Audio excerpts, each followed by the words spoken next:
It's been a week since the one big beautiful bill passed and was signed into law by Donald Trump.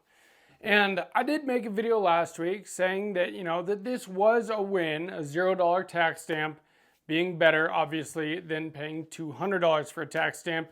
And I do believe that. But at the same time, I can also recognize that we did get screwed. Two things can be true at once.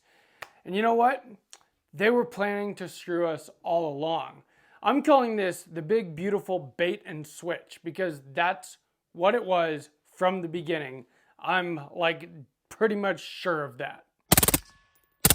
Welcome back to Sawtooth Tactical. Why am I so sure of this? Well, you remember when they were first talking about getting the Hearing Protection Act and the Short Act into the big beautiful bill. And at first, they only got the Hearing Protection Act in, but it was totally neutered to where all it was going to be was this $0 tax stamp that we ended up with anyway, instead of the full Hearing Protection Act. But of course, everybody made a bunch of noise, called constantly to all the lawmakers, specifically the Republican ones, that are supposed to be there representing us, to make sure that they got the Hearing Protection Act in its full form and the Short Act as well. And then all of a sudden they did get it in, and it was like, wow, that was easy. It's kind of amazing they actually listened to us. I don't think they listened to us ever at all. They were playing us. It was a bait and switch, and not just by the crooked politicians. I hate to say this about, Gun Owners of America and these other gun rights organizations, because I do believe that they do good work on our behalf, and they're working on our behalf right now. They're suing the federal government to get rid of the NFA on the grounds that, well, it was only upheld as constitutional because it was primarily a tax, and now that it is no longer a tax, at least when it comes to SBRs, suppressors, and AOWs, well, then now it is just an illegal gun registry. And I'm fully behind them on that. But they've also been saying that they've been working on this big, beautiful lawsuit for over a year. Meaning that they already kind of knew that this was the direction things were going to go in. Or at least they must have had a pretty dang good idea. And so I think that this entire time, this was the plan. Maybe even less than this, but they were never looking at getting the full Short Act, the full Hearing Protection Act in this bill and passed.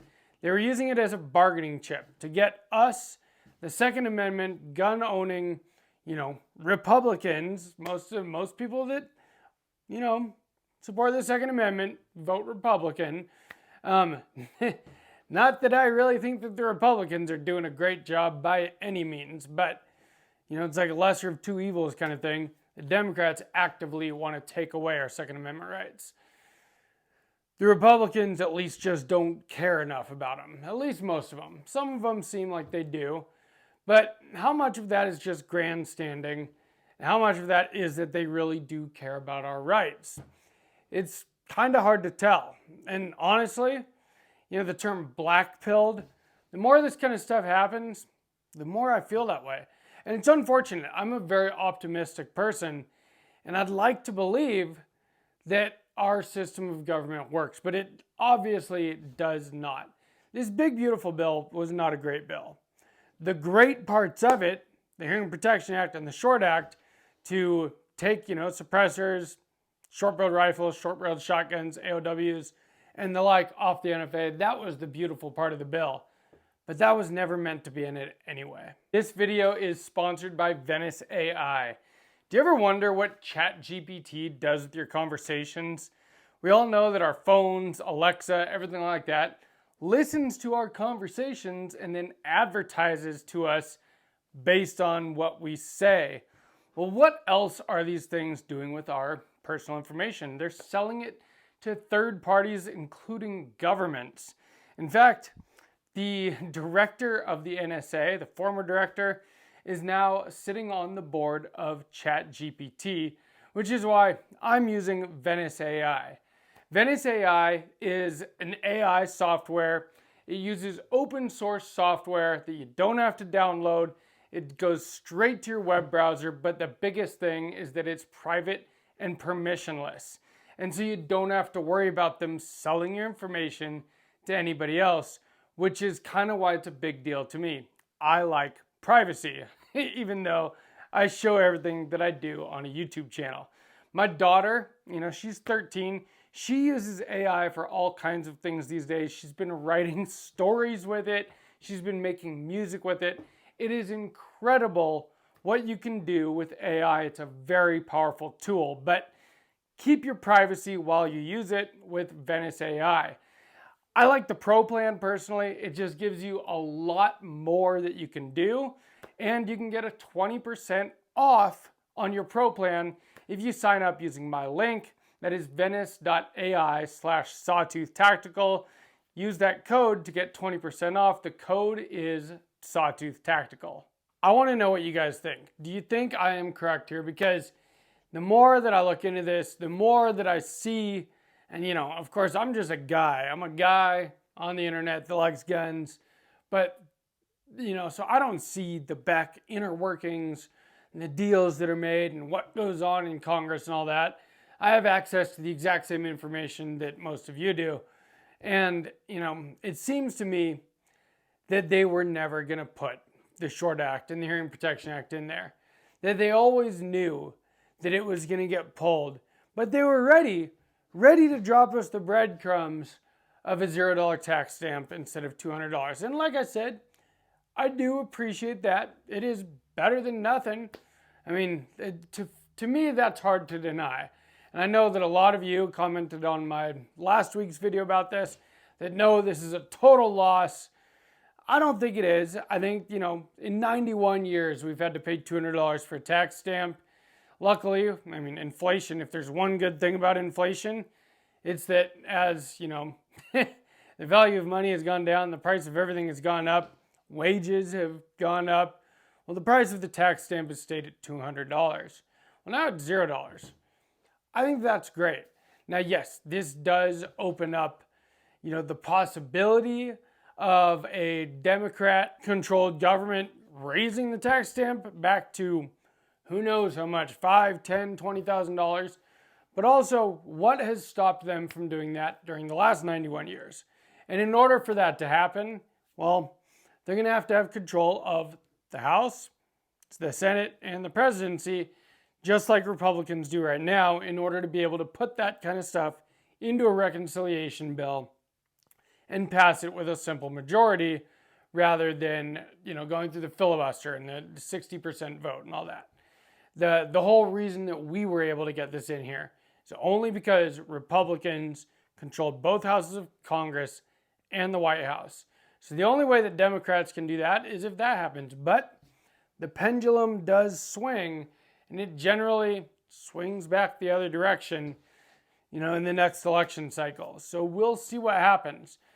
That's also a good reason that we need to do the work that we can now, and we need to get on it.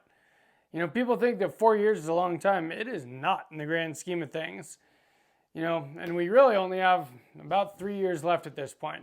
And so it is up to the big, beautiful lawsuit from GOA to get this ball rolling and get this taken care of before we lose control of the government.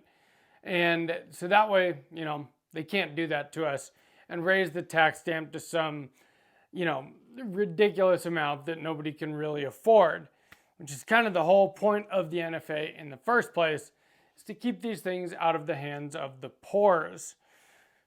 That's why, machine guns, supply and demand, we've gone through this in videos. We don't need to go there.